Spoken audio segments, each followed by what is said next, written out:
Welcome, dear viewer. I'm your host, Carmilla. We are now entering the spookiest month of them all. To keep the spirits alive, I gift you my offering. Now, turn off your lights, relax, and enjoy.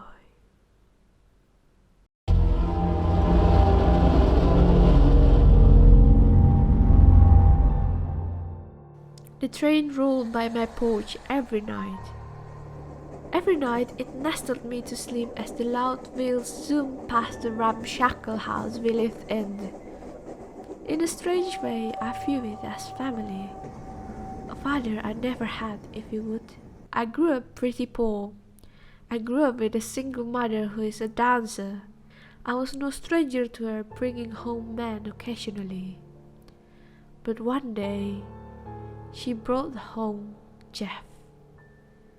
Jeff was a bastard, a real prick. He put his hands on me more than once. You can imagine the absolute agony it put me in whenever my mom announced they were getting married. I decided it wasn't, I would run away. I loaded up my backpack with a few sandwiches, some honey buns and a couple water bottles. I was gonna hop the train.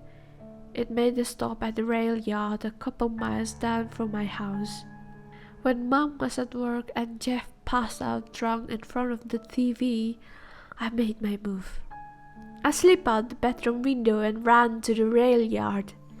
I waited inside the bushes for about an hour and heard my sweet, sweet freedom arrive. The train's brakes made a loud clacking and ear-splitting racket as it came to a halt.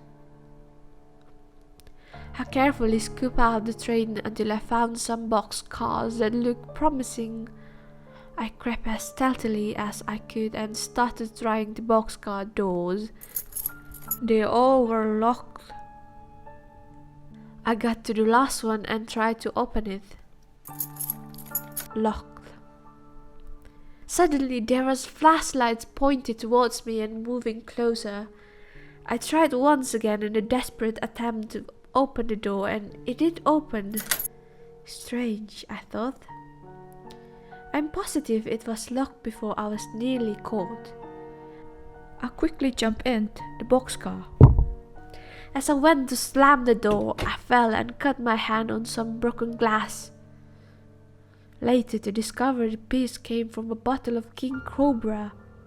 The rail yard boys tried to check the doors to find them locked, grumbled at their thoughts, and waved the train to clear the yard. As we got down the line, I saw a cigarette cherry glow. I wasn't alone. I immediately jumped up and grabbed a piece of glass and used my phone to see what was with me. Standing in front of me was a man with wild curly hair, bone skinny, patched-out overalls, scruffy facial hair, and a pair of worn-out boots. I stood there in defense mode until he spoke. "First time?" he asked.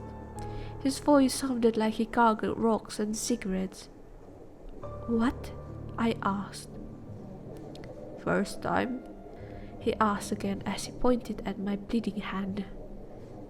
"You never hop without a decent set of clothes." Oh yeah, it's my first time," I told him. He took a bandana from his pocket and threw it to me. "Here, boy, wrap that up and put some pressure on it." He then walked over to the door of the rail car and opened it.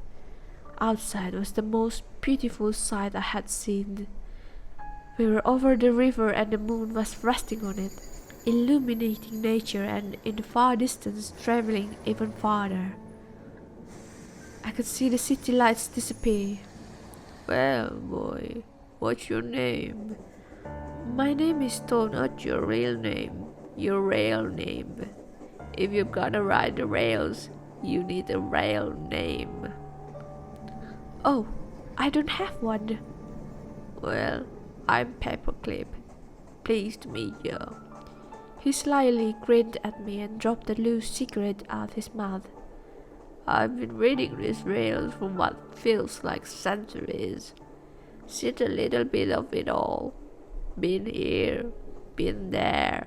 But I gotta ask, what's a young buck like you doing here? This line of living ain't safe. I proceeded to tell him about my troubles, how much I hated Jeff, how I wanted him more dead than anything else. I handed him some of my provisions and got to know one another. As the moonlight shined on him, I couldn't help but notice he was ghostly white. Buck, a young'un like yourself ought not to have these worries. But I got a feeling your troubles will be over. Ain't no use to run from them. He grinned as he lit a cigarette. Like you did, I pressed. He proceeded to choke and laugh at the remark. Yeah. He laughed. He handed me a bottle of wine and pulled out a guitar. He played the most beautiful melody. He had Spanish twangs in it and slowly nestled to sleep. When I woke up, I was alone. I woke in the bushes by the rail yard. It was all a dream. I half-assed walked back to my house, looking down at the rails. I had the most wonderful night of my life, and it was all a dream. When I got near my house, I saw all the lights and the news van.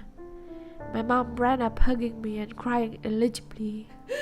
The train had derailed by our house and demolished it. Jeff was in a million pieces over the land. Habitat for Humanity, local churches and school raised by fundraisers to build us a new home. Social workers came and helped my mom to find stable work. One day I looked out in our mailbox and found a letter. Hey Buck, looks like your troubles were all gone. Like I said, leave the trails to us pros. Inside the envelope lay the paperclip.